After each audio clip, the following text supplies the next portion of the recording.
Marylin Monroe was a complex woman, so I decided to frame this analysis with the help of an intellectual giant, Norman Mailer, which has a sky-high IQ and happens to have written a biography about her. It has been criticized for being a little derogatory at times, but generally speaking, this dispassionate point of view has made approachable and transparent some of these controversial aspects I would have found otherwise intractable on my own. Marylin Monroe was a living contradiction. She could be angelic yet erotic, friendly and antagonistic, light-headed and cerebral at both times. The first interesting fact Mailer brings under the lens is that her name has a somewhat European quality to it. Monroe is the anagram of Amor, which is Latin for love. I could also note myself that it sounds very similar to Hermoso in Spanish, which means beautiful, and Moulin Rouge in French, a club famous for popularizing seductive dances. This is a bit speculative on my part, since Monroe is just her mother's maiden name, but she was known to appreciate European style, and it will not surprise me if she made that choice by instinct. It also proved to be the right one, as many other professional pivot points in her career that eventually stood the test of time and made her quite influential to this day. It appeared to me striking how much her visual language reminds that of Sabrina Carpenter, a pop star that emerged just recently. Carpenter has a provocative attitude in line with Monroe's own transgressive communication strategy. Indeed, I find out that Carpenter herself admitted being a fan of Marylin Monroe. On one hand, you've got the sexual aggressive, almost masculine attitude it shows from her poses. On the other hand, Carpenter music videos are self-deprecating, even hilarious at times, as much as Monroe was often pointed at as having first-class comedy talent. These parts of her personality were both present in early stages of her life as well. Marylin Monroe's real name was Norma Jean Baker. Some of the first pictures in which she posed as a model were taken when she was just a teenager. Her ability to take poses that caught the eye of man is undeniable and was likely intentional. I invite you to try and replicate her poses to realize how artificial those are. Yet she makes it look as if it was natural to her, and this innate ability eventually led her to a career in acting. Unfortunately, the duality that comes with altering one's own perception of the self was also her crux. Trying to figure out her true identity was one of the main challenges of her existence, and Mailer points out that was probably a need tyrannical to her even more so than her sexual drive, which is also quite prominent in her work.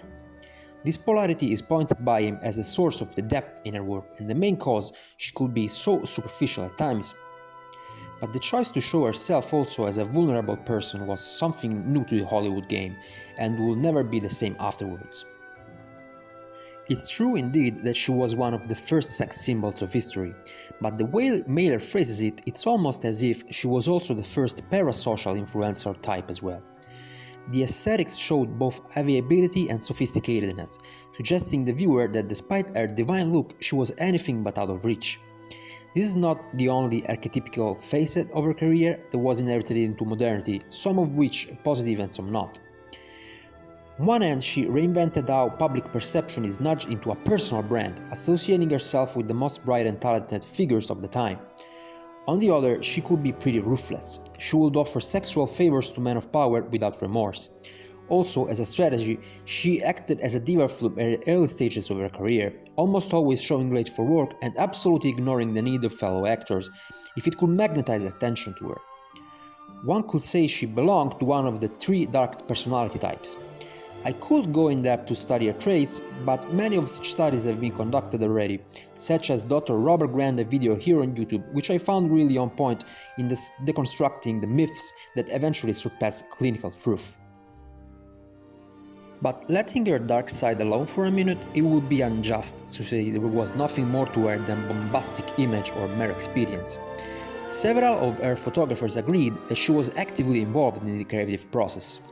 She deliberately created a visual grammar by obsessively studying both herself and her idols, such as Greta Garbo. One could say seductiveness was a creative tool in her hand.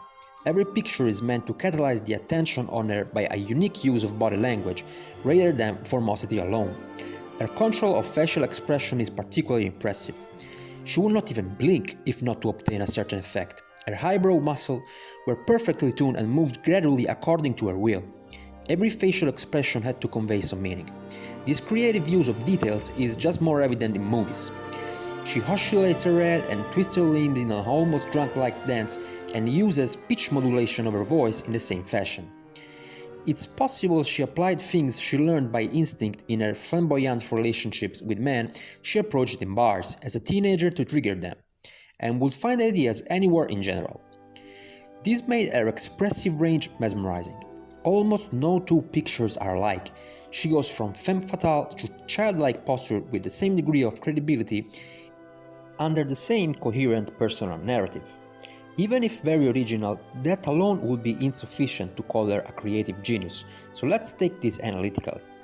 At core, intelligent quotient measures a cluster of simple factors including pattern recognition, logical reasoning, verbal comprehension, processing speed, working memory, spatial visualization, among other things. She was brilliant at visual intelligence, as we just witnessed, but that alone could be invalidated if we proved she lacked other factors. Her letters, interviews, and autobiography provide a clue that she was indeed skilled in the use of language and reasoning as well.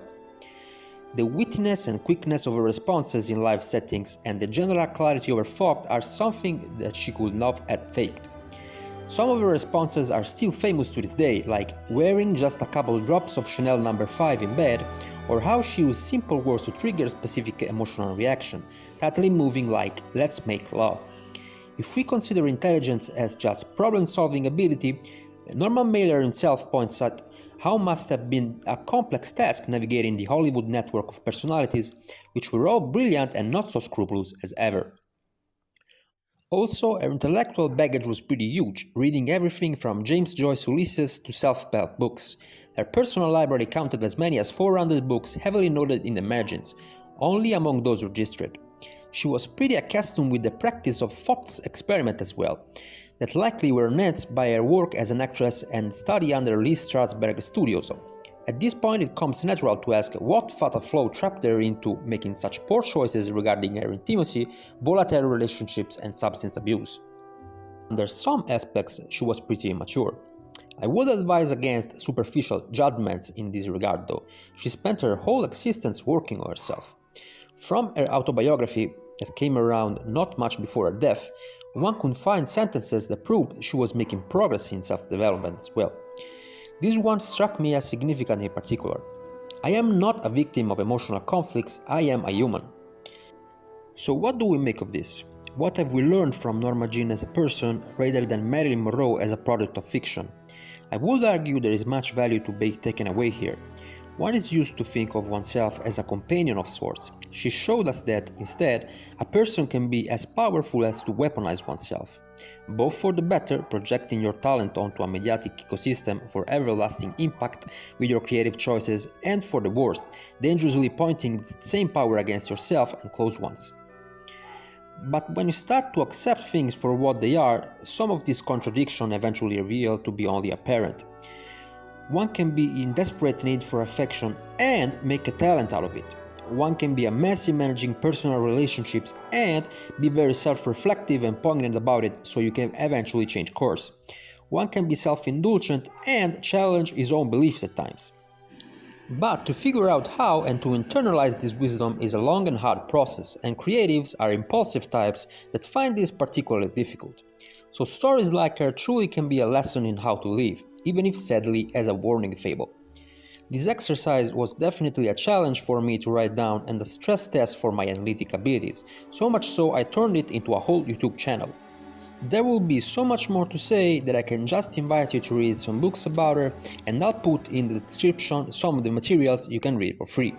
I hope you found this informative. If you liked it, you know what to do at this point. Press all the buttons and I'll see you next time.